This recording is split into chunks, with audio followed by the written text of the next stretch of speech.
Eu me inscrevi no DoorDash apenas para ver se era tão bom quanto eles anunciavam. Inicialmente, demorei um mês inteiro para finalmente me convencer a fazer minha primeira entrega. Mas a partir daí, fiz algumas entregas por dia e fiquei realmente feliz com os resultados. Alguns meses depois, eu deixei meu emprego no supermercado e comecei a fazer entregas todos os dias depois da escola, e até mesmo na maioria dos finais de semana. Nessa noite, eu estava trabalhando até tarde porque era um fim de semana de feriado. Eu estava dirigindo das 20 horas até as 2 da manhã, praticamente indo e voltando do McDonald's 24/7. Um pouco depois das 2, peguei outro pedido do McDonald's e segui para o cliente. Estava marcado para ser entregue em algum tipo de armazém e nas notas dizia para entrar pelas portas laterais e deixar na recepção. Quando cheguei lá, entrei num estacionamento enorme que estava quase vazio, tendo apenas alguns caminhões semi. O prédio era definitivamente um armazém antigo, sendo apenas um grande retângulo com algumas janelas e uma única porta na frente. Verifiquei mais uma vez para ter certeza de que estava certo ao entregar pela porta lateral, então contornei o prédio e estacionei. A porta lateral era uma dessas portas de metal realmente pesadas com uma pequena janela de vidro. Olhei por essa janela minúscula e não vi nada além de uma pequena sala de entrada escura, mas o reflexo dos faróis do meu carro tornava a janela reflexiva e difícil de enxergar através dela. Abri-a e fui imediatamente surpreendido. Estava tão escuro quanto parecia através da janela e tinha apenas uma luzinha na parede, mais como uma luz de segurança fraca. Não havia recepção, então caminhei até o final de um longo corredor não iluminado. Sabia que a maioria dos lugares com trabalhadores noturnos não mantém as luzes desnecessárias acesas, mas isso parecia excessivo. Eu nem conseguia ver o final do corredor, então se eu andasse por lá, estaria caminhando na completa escuridão. Peguei meu telefone e verifiquei pela terceira vez se tinha ido ao lugar errado ou pela porta errada. Tudo parecia certo, mas não havia como eu caminhar por aquele corredor, e quanto mais pensava sobre isso, mais percebia o quão silencioso o prédio estava. Nenhuma máquina funcionando ou pessoas conversando, nenhum som. Decidi ligar para o cliente. Cliquei no nome deles e tive que discar o número. E apenas um momento depois, ouvi o eco de um telefone tocando do outro lado do corredor. Depois de mais alguns segundos, tocou novamente, mas estava mais perto e mais alto dessa vez. Olhei para este corredor vazio e mal conseguia distinguir o brilho fraco do telefone de alguém. "Oi, eu tenho um pedido aqui do DoorDash. Vou deixar bem aqui para você", disse eu, colocando a sacola na minha frente.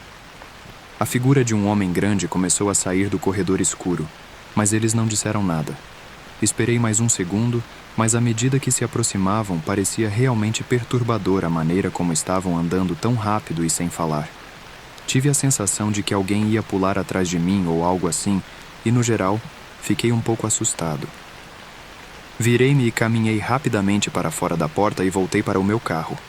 Alguns momentos depois, vi algum movimento por trás da pequena janela de vidro na porta, logo antes de eu ir embora.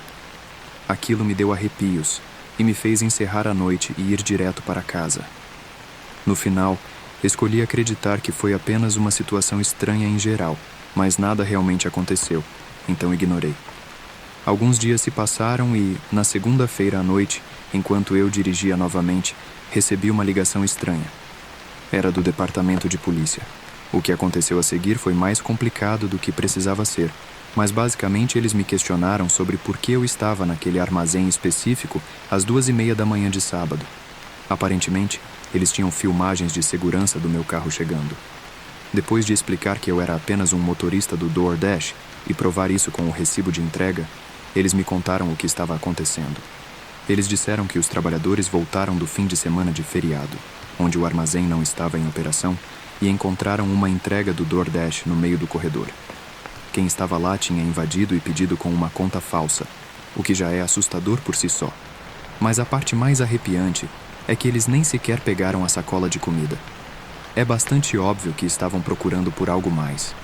Não sei o que queriam de mim, mas só posso assumir que se eu tivesse ficado e esperado pelo homem, algo terrível teria acontecido.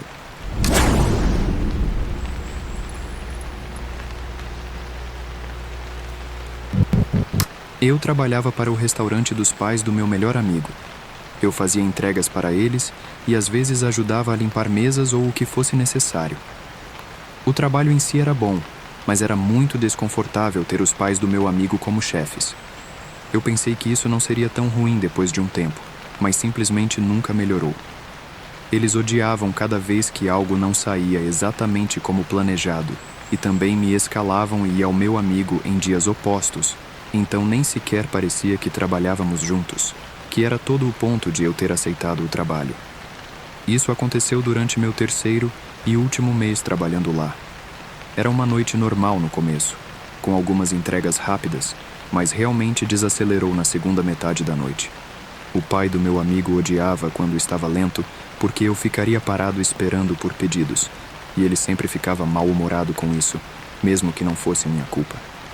Por volta das 8h30, que foi uma hora desde minha última entrega, e 30 minutos até o final do meu turno, ele atendeu uma ligação telefônica, e ouvi ele dizer que poderíamos entregar.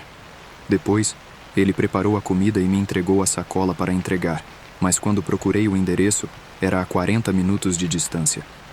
Claro que reclamei, porque até então meu turno terminaria em 15 minutos e essa entrega levaria quase 1h30. Ele não se importou. Eu poderia dizer que ele estava apenas chateado por eu estar esperando, o que, novamente, não era minha culpa. Mas depois de uma breve discussão, fiz como ele disse.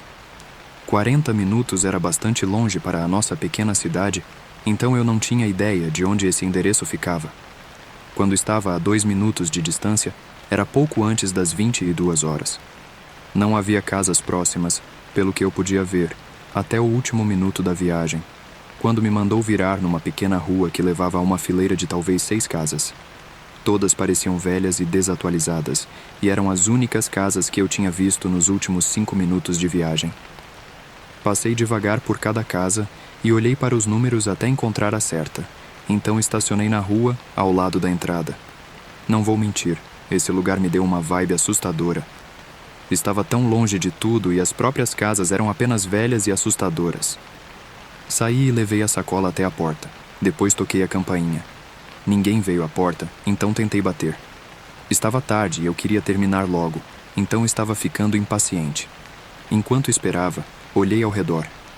A rua não tinha carros nela ou em qualquer uma das entradas, e nenhuma das luzes estava acesa dentro de qualquer uma das casas. Levei a sacola de volta para o meu carro e liguei para o celular do cliente.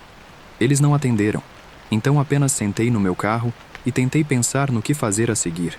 Eles não haviam pago pela comida ainda, então eu não podia simplesmente deixá-la na porta deles. Então, vi uma luz se movendo dentro da casa. Saí e vi a luz se movendo pelas janelas do térreo e indo para a porta da frente. Então apagou. 1 segundo depois, a porta se abriu e havia um jovem, no início dos 20 anos, parado na porta segurando uma grande lanterna em uma mão e uma sacola de supermercado na outra. Avancei e perguntei se ele tinha pedido a comida. Ele assentiu e pediu desculpas por demorar tanto para atender a porta. Disse que tudo bem e tentei entregar-lhe a sacola, mas ele apenas levantou ambas as mãos para mostrar que estavam cheias e perguntou se eu poderia gentilmente colocar a comida na mesa da cozinha para ele.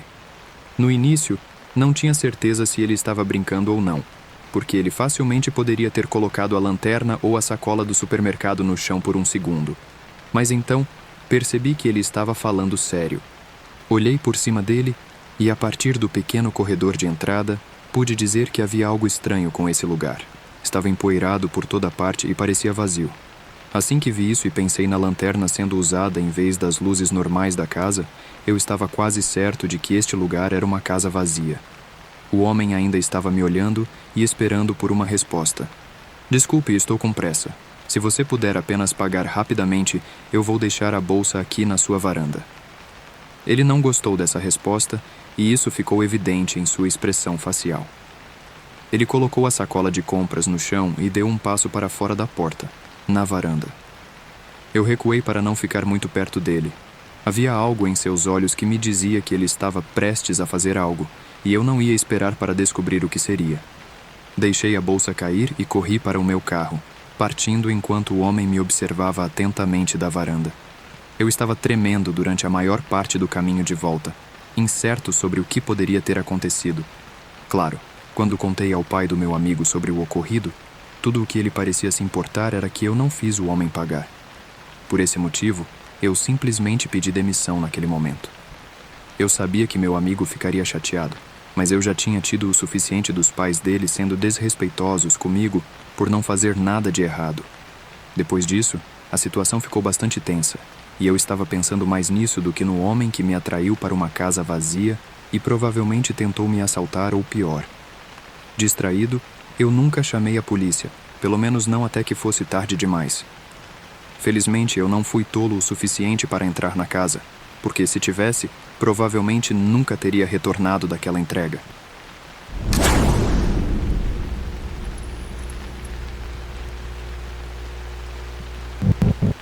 Eu estava fazendo entregas para a Domino's Pizza. Era uma noite lenta, então eu realmente passava uma quantidade decente de tempo dentro da loja esperando por pedidos para entregar. Pouco depois das 22 horas, um homem entrou e se aproximou do balcão. Ele parecia estar na casa dos 30 anos, mas extremamente privado de sono e talvez até bêbado. Meu colega estava no balcão ajudando-o com o pedido, e eu estava no fundo organizando as caixas de pizza. Mas depois de ver sua aparência, eu prestei atenção na conversa deles. Ele parecia tímido e inquieto sobre algo, fazendo um pedido simples de uma pizza média. Mas depois acrescentou que gostaria que fosse entregue, e então entregou ao meu colega um pedaço de papel. Logo após o pedido ser feito, o homem saiu. O papel apenas tinha um endereço escrito, mas era meio estranho porque quem não se lembraria do próprio endereço? Além disso, não é todo dia que você recebe um cliente entrando na loja para fazer um pedido de entrega para sua casa. De qualquer forma, 10 minutos depois eu embalei a pizza e peguei a estrada. Não demorou muito para eu notar um carro estranho atrás de mim. Era o único outro carro na estrada, e eles estavam constantemente acelerando e desacelerando, como se tivessem dificuldade em manter a mesma velocidade. Uma vez que os vi desviando também, a primeira coisa que pensei foi que eles estavam bêbados. E como o homem na loja parecia bêbado também. Parece estúpido agora, mas na época eu realmente pensei que era apenas uma coincidência. Quando cheguei ao bairro, o carro atrás de mim parou ao lado da estrada e estacionou. 30 segundos depois, eu entrei na garagem do que parecia ser uma casa como qualquer outra e subi até a varanda da frente. Bati na porta, então bati de novo, e depois de alguns minutos de espera, alguém finalmente atendeu. Era um homem diferente daquele que eu tinha visto na loja que fez o pedido da pizza. Eu disse que tinha uma entrega da Domino's para Matthew. O homem me encarou com os olhos bem abertos, e notei que ele parecia muito semelhante ao outro homem em termos de aparência cansada e embriagada. Levou alguns segundos para ele responder. Sim, claro. Obrigado, disse ele calmamente, estendendo a mão para pegar a pizza. Eu a entreguei e ele me olhou como se fosse dizer algo mais, mas não disse. Apenas continuou com seu olhar apático. Então me virei e vi um cara de capuz correndo pela calçada, a apenas 2 casas de distância, mas ele estava olhando diretamente para nós. Rapidamente voltei para o meu carro, e o homem na porta deu um passo para fora na varanda como se fosse me seguir. Entrei e comecei a sair de ré, mas o cara de capuz foi diretamente para trás do meu carro para me bloquear de sair. O outro então começou a correr em minha direção, e no calor do momento, eu apenas pisei no pedal para ir de ré. O cara atrás do carro pulou para fora do caminho no último segundo, e ambos começaram a gritar e a perseguir meu carro na estrada. Na luz da rua ficou claro que o homem de capuz era o cara que entrou na pizzaria. Com eles ainda correndo na frente do meu carro, eu tive que ir de ré perigosamente rápido pela rua até conseguir fazer uma volta de 3 pontos e escapar. Eu chamei a polícia e, dentro de 1 hora, ambos os homens foram presos por tentativa de roubo. Seu plano foi claramente feito enquanto estavam bêbados, pois pensaram que, ao fazer o pedido na loja, de alguma forma não pensaríamos que eram eles porque era um pedido de entrega, mesmo que tivéssemos o nome e o endereço deles. Realmente não fazia sentido, mas de acordo com o registro, eles tinham cometido vários roubos antes, e um deles resultou na vítima sendo espancada em um estacionamento sem motivo. 2 caras bêbados correndo atrás de mim com más intenções? poderiam ter escalado para algo horrível. Mas fiquei feliz em ter escapado sem nenhum dano, e felizmente, eles não poderão fazer isso com mais ninguém.